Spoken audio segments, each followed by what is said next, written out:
for those who ask me, what do you think is the best non-lethal weapon to carry? This is my answer. I think this is one of the best things you can carry. And you can go online and you can buy one of the commercial ones, which are really beautiful and they're wonderfully made. And they work extremely well. Or you can nip down to the local hardware store. All of the components for this in total cost probably 120 Rand, if that. So for our international guys, that's well under $10. And it's one of the most practical weapons that you can carry. Portable, highly effective, almost impossible to stop unless the other guy is shooting at you. And it puts you in a position where if you hit somebody anywhere in the face, the throat, the eyes, they're immediately going to stop whatever they're doing. It's an ideal weapon for someone who doesn't want to carry something a little more hardcore. If you are going jogging or you want to carry something in your car or just, walking on campus, whatever it is, it's a great weapon to use because it's unexpected. Most people aren't familiar with it, and it can be used to devastating effect against pretty much anybody who comes into your space at any range. And the deployment position here is exactly the same as we do for a baton. It's exactly the same as we do for a rolled-up magazine. It's not that we're going to take wild swings all over the place. I've got to be careful, we've got lights and stuff here. But essentially, it's just whipping it out like that and bringing it back in a number of different, very short arcs so that you can pretty much hit him anywhere at will.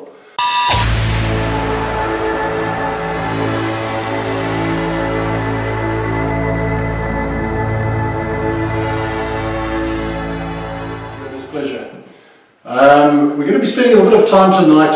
Let me just preface this by saying that I'm recovering from COVID, so is Jen. So my voice is a bit reedy and I may cough a little bit. Please excuse me. I'll try and be my usual self as far as possible. So guys, my intent tonight is to spend a bit of time with you and just chat around common sense self-defense on two levels. The first level is people ask me very often, what is the best self-defense weapon to carry? What is the best method of self-defense? And the answer to that, as with everything, is it depends. It depends on the situation. Because certain self-defense scenarios take place on a battlefield or dealing with a terrorist.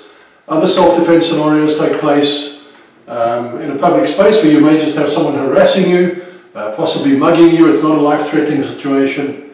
And you've got to be able to make a distinction between those two extremes. I'm going to focus on weapons tonight for a very simple reason. The person holding the weapon has an enormous advantage in any kind of conflict. And that is why when a criminal comes up to you and tries to intimidate you, he very often uses a weapon to do that. So what is a weapon? I know that sounds like a really stupid question, but bear with me. A weapon is a force multiplier. It's something that allows me to amplify the amount of force that I can deliver to you, to either scare you and make you do what I want you to do, or to hurt you, or to kill you, heaven forbid. And we understand that on an intuitive level, but we don't always apply it to our self-defense thinking. Very, very often I get people who, I've seen have trained years and years of martial arts, years and years of Krav Maga, and all kinds of things, combatives. And you put them in a situation, in a class or in a simulation where you have somebody coming at them with a weapon. It might be a stick, might be a knife, anything like that. And their instinctive first response is to try and close with that person, to grapple with them, to try and disarm them of that weapon. And that's a symptom of something that I think we need to be very aware of in our training. In Krav Maga, in our system of Krav Maga, there should be no fair fight. It should never be a situation, hopefully, where somebody approaches you with a weapon, or they're bigger and stronger, and you presume that because you've had some hand-to-hand training, that is your first go-to. So I'm going to draw a very quick, I'm going to draw a very quick mind map for you. Very, very simple, in terms of the right way to think. Learning how to defend yourself is not learning what to think, but how to think. And it works like this. It's very simple. If somebody comes into your space and you sense there may be a threat, the first and most obvious line of self-defense is to get away. You run away, you, by any means possible, you get out of there. That's number one. If you can't, if your family is in danger or it's a situation where you're trapped, whatever the case may be, then number two should be, how do I escalate the odds? How do I increase the force that I can deliver to the other person to make them stop? Now that force can be anything from physical force via a weapon to psychological force. And psychological force can also be something like de-escalating the situation, making him think that you have more to you than you have. In other words, psychological trickery in order to make the other person believe that he stands less of a chance against you. Now there's a time and place for that, and there's also a time and place for pretending to be helpless and then striking suddenly. But in terms of escalating the odds in your favor, the first thing you should be doing is carrying a weapon. And that's what I'm going to be talking about tonight. Ideally, in every circumstance, we should have a weapon on us. Now, where do we go with that? How do we classify it? What do you carry? What is best? Well, let me put it to you this way. If you are surrounded by, 5 armed guys in a mall shootout, the best weapon you can have is a gun and good solid training and the ability to hopefully pick them off and get out of there as quickly as you can. However, not every situation is a life and death scenario. What if you are in a situation where somebody approaches you and he's just simply a lot bigger than you? You're minding your own business, you turn the corner, there he is, he grabs hold of you by the shirt, whatever the case, I'm drawing a silly scenario here, and he says, give me your phone. Now, if it's give me your phone, you give him the phone, right? You want to get out of there. But if it's a situation where he wants to pull you into a passageway and go and do bad things to you, then you're going to have to escalate the level of force. If I, at that point, pull out a gun and shoot the guy, I need to be able to prove convincingly in a court of law that I had good reason to believe that my life was in danger, that an attack was imminent or underway, and that there was direct physical threat to my life at that moment.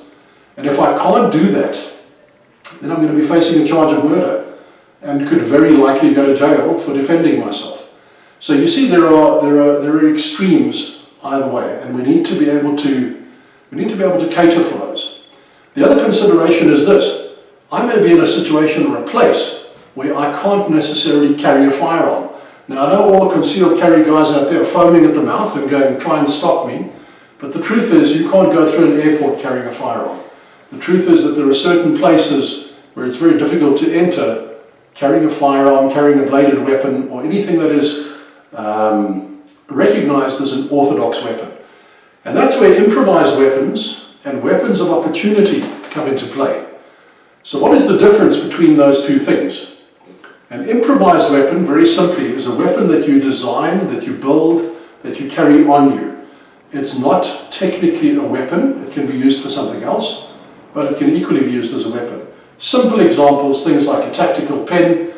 It's a pen for writing, but at the same time it's a pen for sticking into somebody if they try and attack you.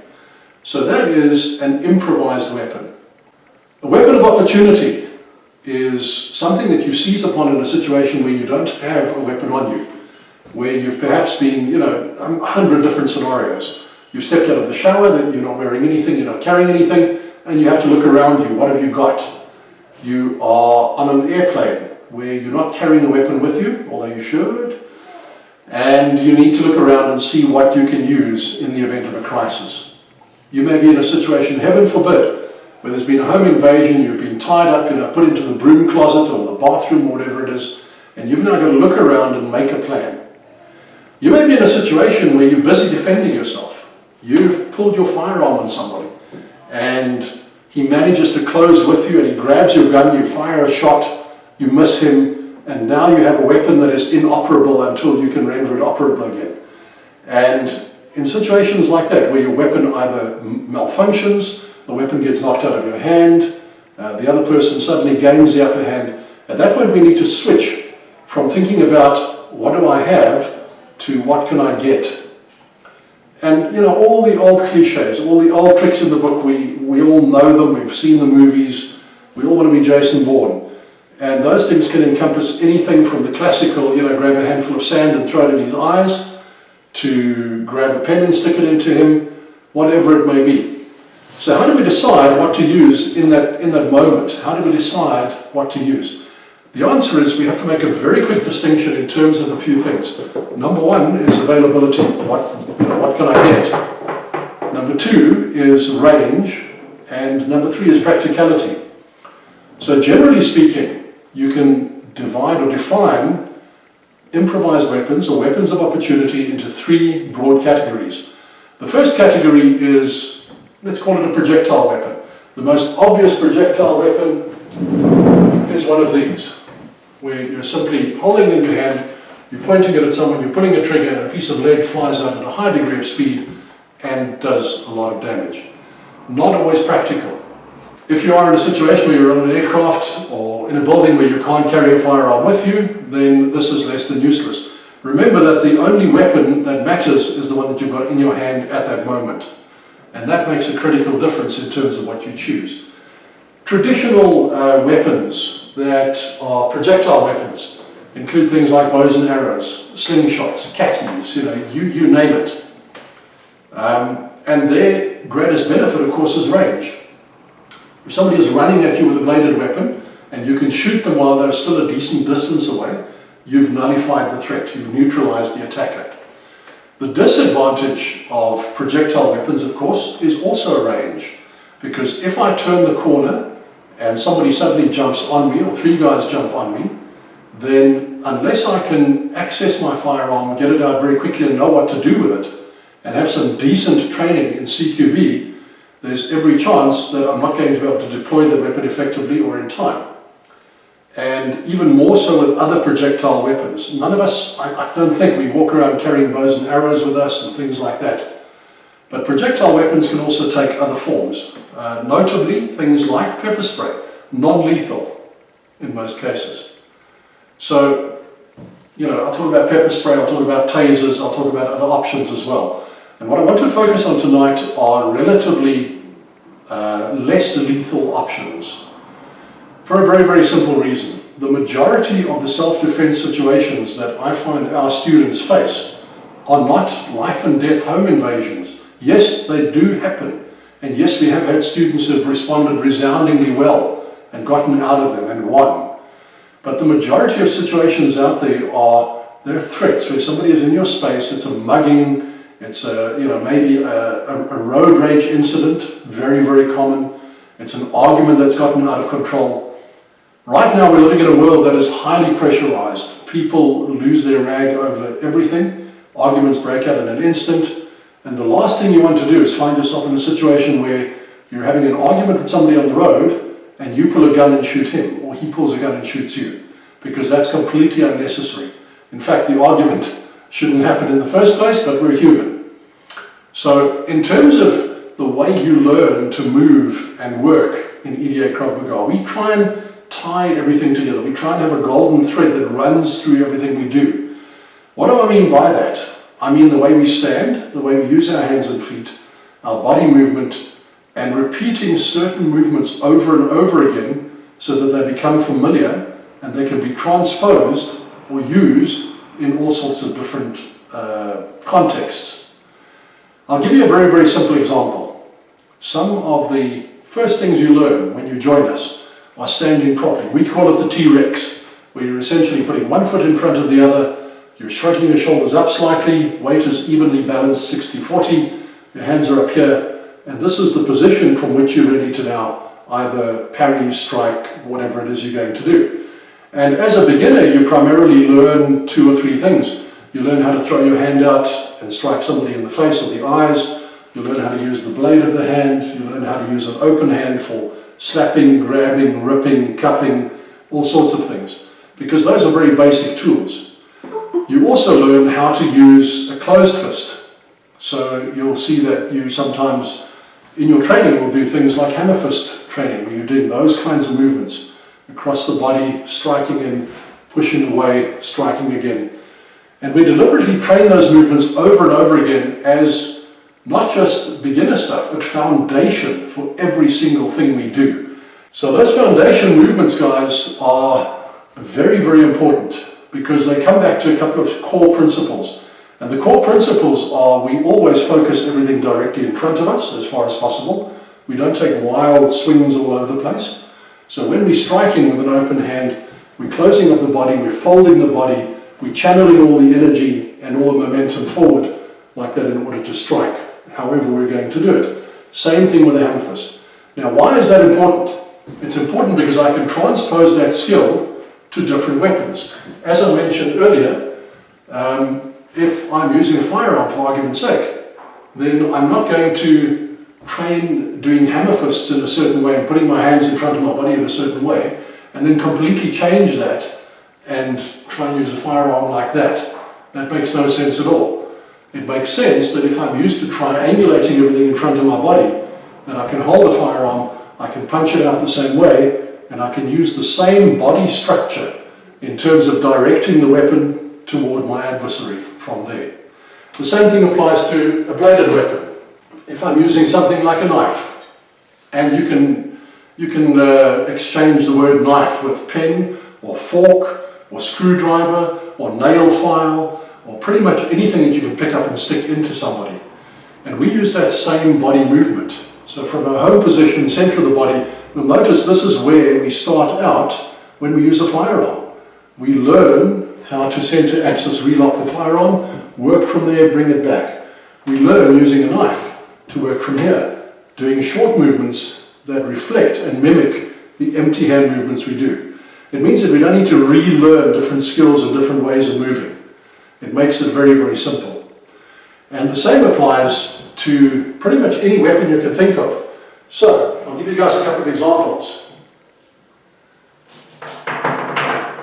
In terms of projectile weapons, as I mentioned, firearm, pretty much anything that you can throw a spray, etc. One of the things that we teach is the use of pepper spray. And if you're not carrying pepper spray, good old deodorant, I'm going to use this as an example, will do exactly the same job. Now, if I pull something out and I want to use it to ward somebody off, then if I'm used to holding a knife like this, and I'm used to holding a firearm like this, and so on and so on, it makes no sense, again, for me to suddenly revert to doing this if I'm being threatened and I have to spray somebody. So I need to have a little bit of basic training in how to use pepper spray, how to use OC spray, how to use deodorant for that matter. And it's very simple. If I mimic the movements I already know, then I can apply them. If I do something like this, stay away from me, and someone is fast and strong, they can easily knock this out of my hand. My hand is shaking because of adrenaline, the wind may be blowing in a particular direction, all kinds of things can go badly wrong. But on the other hand, if I'm holding it in my hand like that, grasping my wrist and coming to the same home position that we typically use, and training myself in a very, very simple way to actually punch out and aim across or aim through, so that I'm shielding my jaw using my shoulder and my arms, so that I'm forming a brace, so that it's easier to direct the spray or the fog wherever I'm going to, and I make the same practice that I do when I'm working with a knife, when I'm working with a gun or any other weapon, where I'm punching out, deploying, spraying for argument's sake, boom, I bring it back and I sidestep, so that I can use the same movement in order to deploy and move. It also means that if somebody does manage to grab hold of this, I've now got two arms against his two arms, or his one arm, and if I need to break free, I can easily bring it in and use my elbows, I can use my knees, my head, I can switch around. There's a bunch of things I can do. But this just puts you in a very, very powerful position where from here, you're repeating certain basic modes of movement over and over and over again. We all know, for those guys who attend classes, we all know and love book club, where we take a magazine, we roll it up, and we use it as an impact weapon. So how do we use it? We use it almost the same way. Obviously I can't use it in the center of my body like this. The logical way to use it is like a baton. So I chamber it near my shoulder, either on top of the shoulder or next to the shoulder. I keep everything tight. It's a basic T-Rex. And when I strike, I'm not taking wild swings. Bear with me guys, I am going somewhere with this, but this is important to remember. If I take wild swings, I'm again breaking out of that pattern of movement that I've practiced for so long, and then I want to keep everything within a certain sphere of focus. We learn things like the snap stroke. When we send the weapon out and we accelerate the tip of the weapon and we're hitting using a weapon like that, or stabbing in, or using a hilt strike into the face or hands. You guys know this. It's stuff that you've learned in class, or that at least you have an intuitive grasp of in terms of using. This is a very effective weapon. In the hands of somebody who knows how to use a rolled-up magazine, you've got a torrid time, and it's a good thing to spend a lot of time and practice on. The same thing applies to anything that is similar, an actual book. If you grab something like this, you've seen the Jason Bourne movies, it's not a case of holding it and hitting somebody, it's a case of using it as a bludgeon. So logically, I've got to be able to think, where's the sharp edge? Right here on the spine of the book, on the fold. So that means that if I'm doing this as an empty-handed movement, then I'm going to transpose that same movement into using a book, for argument's sake. It's going to come out straight like that. I'm going to use the edge of it, and I'm going to brace it so that the impact comes back through the hand. I can now chop down, I can punch straight out, I can rake, and I can go into different angles. And I need to have an understanding of picking targets as well. I'm not necessarily going to try and hit somebody in the shoulder with this. Makes no sense.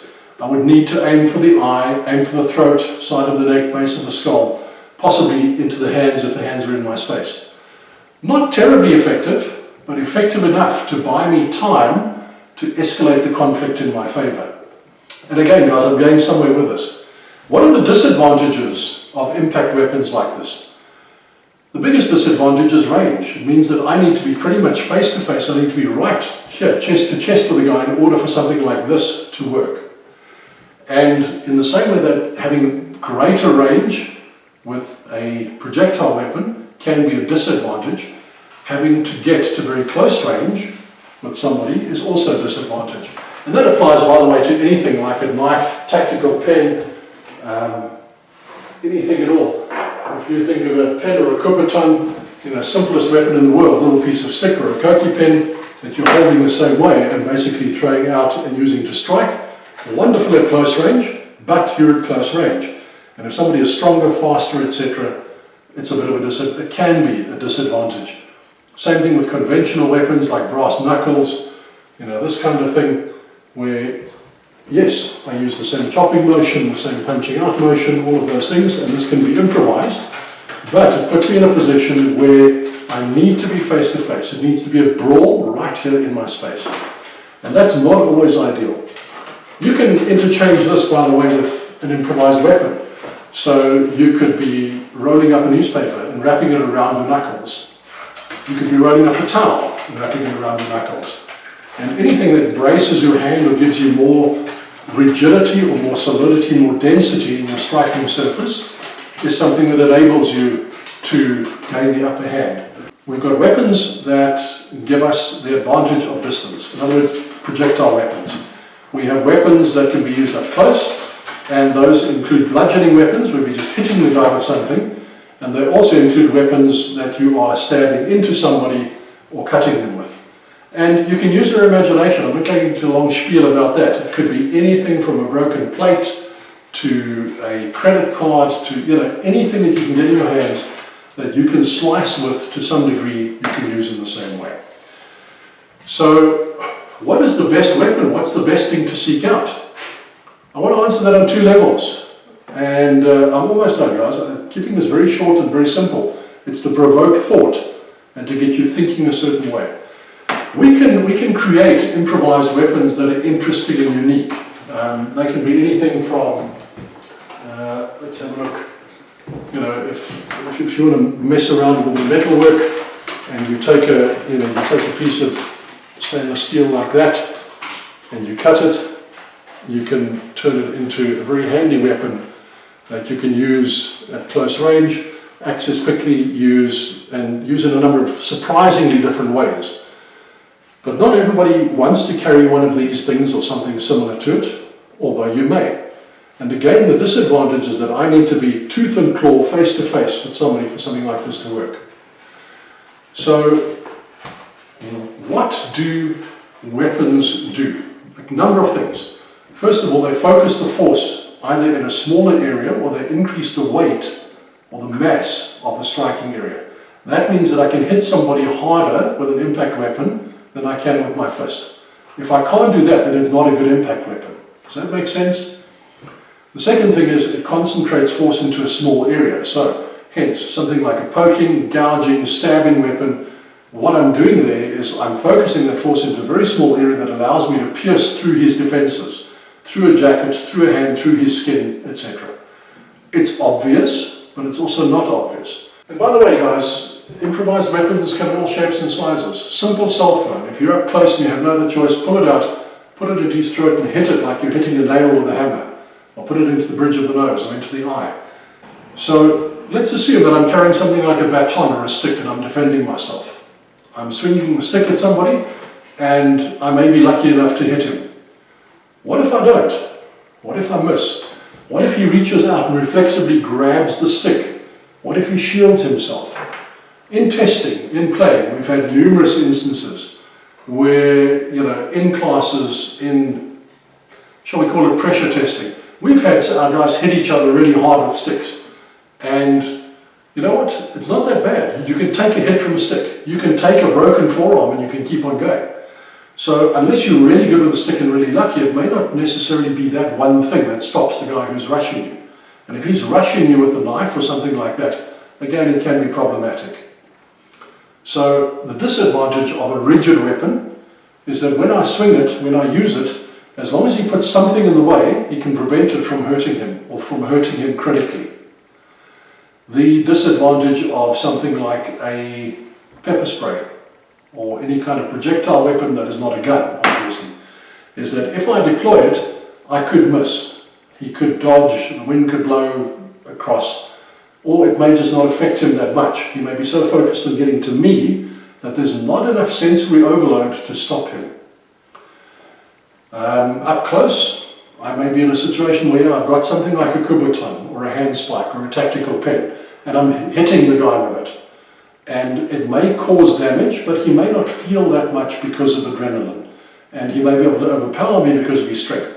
So how do we arrive at something, at a mode of thinking that is somewhere in between that allows us to exploit all of those things, in a sense? I'm going to finish tonight just by saying to you that I've given this a long, diligent amount of thought. And in my opinion, I think there's one non-lethal weapon that outshines all the rest. If people say to me, should I carry a pepper spray? I go, meh, maybe. Should I carry a taser? Meh, maybe. What else can you think of that's non-lethal? Cute little rings with kitty ears on them that you can poke into somebody's eye, not terribly practical. So I'm going to quickly share with you, just to finish off tonight, guys, a little show and tell, little project that I did, and I literally did this in about 2 hours with minimum effort and minimum cost. And I'm going to show you a simple improvised weapon that you can assemble at home, that you can carry with you. It's brilliant for walking, jogging, having it in your car, that kind of thing. Because it's a weapon that will cause significant pain and discomfort and damage to the other person, but will not necessarily kill them. In fact, I think you'd have to be quite unlucky to kill somebody with this. Now, I'm not suggesting that we only go the non-lethal route. If you're faced with lethal force, then you're at liberty to deploy lethal means. If that means pulling out a gun and shooting somebody, then that's a choice you're going to have to make. At night, a torch is a wonderful thing to actually have, because if you're doing that into somebody's eyes while you're busy kicking them, whipping them, spraying them, shooting them, whatever it is, this can also be used as a bludgeoning implement, and so on. Now, if you look at medieval weapons, in other words, weapons on a battlefield where there were bows and arrows, where there were long spears, where there were short swords and knives, and all of those permutations, even in conjunction in the 1600s and 1700s with guns, there was one weapon that was feared more than any other, and that weapon was called the FLAIL.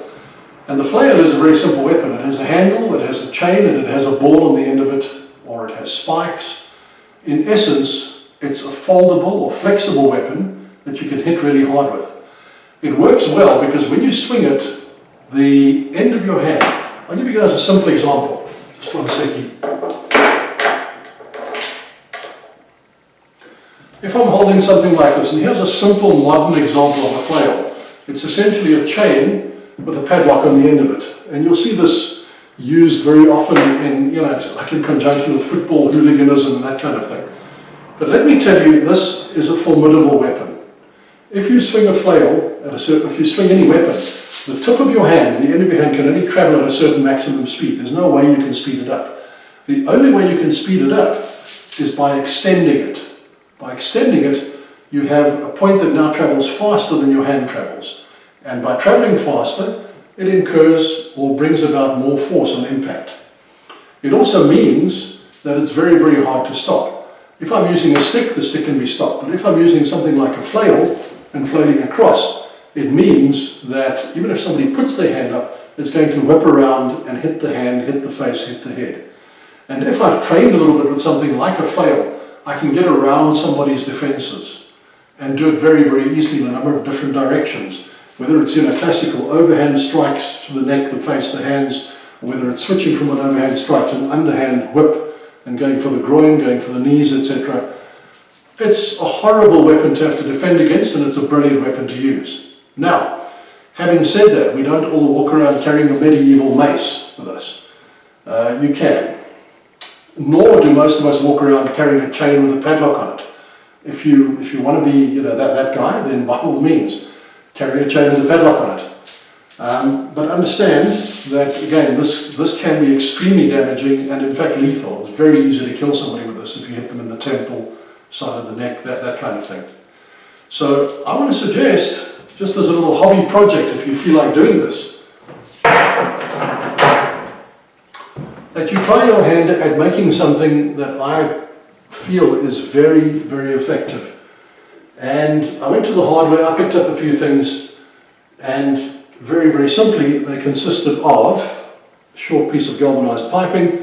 This is it's probably about 15 centimeters long, more or less. It happens to be threaded on both ends, it doesn't have to be. And it's got a diameter on the inside of around 20 millimeters.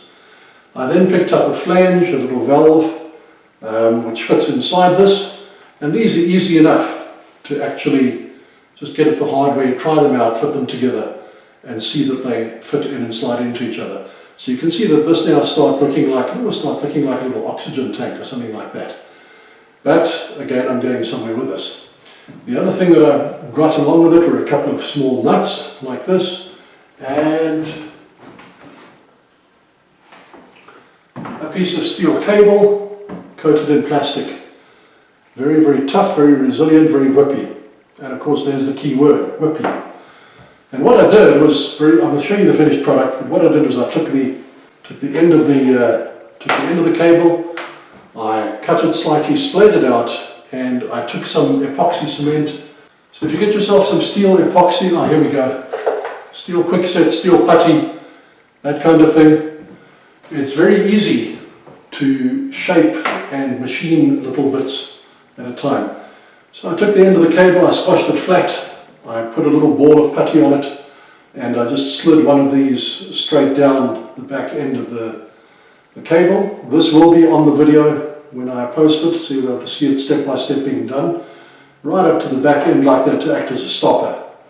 This then simply goes through the pipe, from back to front, comes right out the front, and the little nut goes in the back. This is all very loose, so I'm just holding it in for now.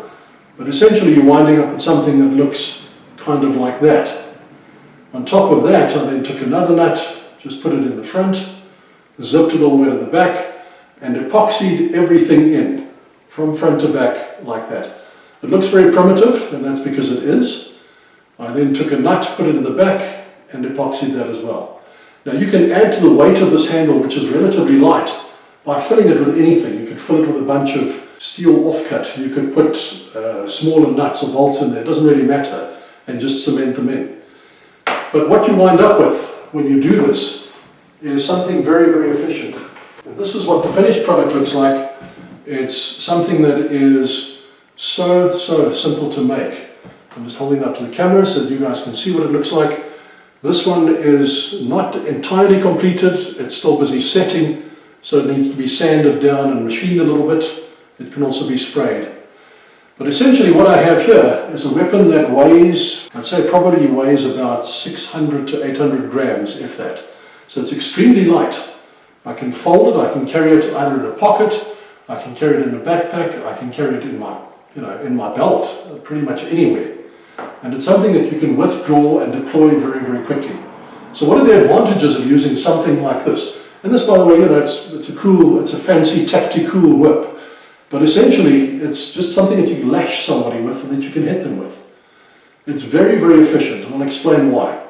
When I swing my hand and I use this, the weight of the handle is accelerating beyond what my hand is able to do. So that momentum, that force that I'm inculcating, moving across and moving forward like that, is being transferred down the length of the whip to the tip or to the last 1/3. It means that if somebody is putting their hand up in the way, their hand is going to get shredded. If their face is in the way, it's going to get shredded. Whatever it is, this is going to hurt very, very badly. And it's a very, very simple weapon to use. Now you'll notice that it can be used at different ranges. If somebody is a good 1.5 meters away from me, it gives me the advantage of reach. It means that before he gets to me, I can inflict damage. Now this is not the kind of damage that's going to shatter somebody's skull, but it's going to open the skin, it's going to cause an incredible amount of pain. If you guys want to make one of these, or buy one of the commercial ones, try whipping yourself with it, and you'll see what I mean. It very, very quickly makes you want to stop doing whatever you're doing. When you are faced with a nest of hornets or bees that descend on you, the bees, unless you're allergic to bees, it's just a bunch of bee stings. But the pain and the fire and the discomfort makes you want to get away. And that's what something like this does. It's an incredibly effective weapon. It also means that because I have the lion's share of the grip on the handle, and of course this can be machined, it can be taped for better grip, it means that even if somebody grabs hold of this, they cannot hold on. It's very easy for me to rip it out of their hands and to return. It also means that at extreme close range, let's say for example, you've whipped somebody once or twice who've used this and they're still advancing on you and they've just rushed in. You can now use the handle as a kubotan. You can use the handle as a striking instrument at very close range. You can strike into the face, the nose, the eyes, side of the neck, hands, limbs, pretty much anything. If he bends over to pick you up, well, there's the back of the neck, there's the spine, etc., etc. And the deployment position here is exactly the same as we do for a baton. It's exactly the same as we do for a rolled-up magazine. It's not that we're going to take wild swings all over the place. I've got to be careful, we've got lights and stuff here. But essentially, it's just whipping it out like that and bringing it back in a number of different very short arcs so that you can pretty much hit him anywhere at will. Accompany that with moving, accompany that with the ability to strike him using the hilt, to strike him using the protruding point at the end here, and at extreme close range, even taking the whip piece and putting it around a limb or around a neck and using that as a restraint. And it becomes a really formidable weapon. So, for those who ask me, what do you think is the best non-lethal weapon to carry? This is my answer. I think this is one of the best things you can carry. And you can go online and you can buy one of the commercial ones which are really beautiful and they're wonderfully made. And they work extremely well. Or you can nip down to the local hardware store. All of the components for this in total cost probably 120 Rand, if that. So for our international guys, that's well under $10. And it's one of the most practical weapons that you can carry. Portable, highly effective, almost impossible to stop unless the other guy is shooting at you. And it puts you in a position where if you hit somebody anywhere in the face, the throat, the eyes, they're immediately going to stop whatever they're doing. It's an ideal weapon for someone who doesn't want to carry something a little more hardcore. If you are going jogging or you want to carry something in your car or just, walking on campus, whatever it is, it's a great weapon to use because it's unexpected. Most people aren't familiar with it, and it can be used to devastating effect against pretty much anybody who comes into your space at any range. So feel free to experiment with things like this. Remember that weapon-mindedness is choosing to carry something with you, or several things, and there's no reason why you can't carry a gun and knife and a pepper spray and a taser and one of these and whatever else you like. But of course, practicality in terms of life and what you can carry in certain places and not in others. Just incidentally, this is obvious, but you could also manufacture something like this, and you could easily, I've seen a version of this in a video from Eastern Europe where somebody manufactured one of these and actually welded fish hooks onto the end and onto the middle of the whip, so that as you whip, it actually rips flesh off the other person. There's no limit to how creative you can be if you really want to be like that. The other thing about weapons is that they are sometimes fixtures. If you find yourself in a close-in self-defense situation with somebody, think about using the sharp edges of walls. Think about pushing somebody into a glass window.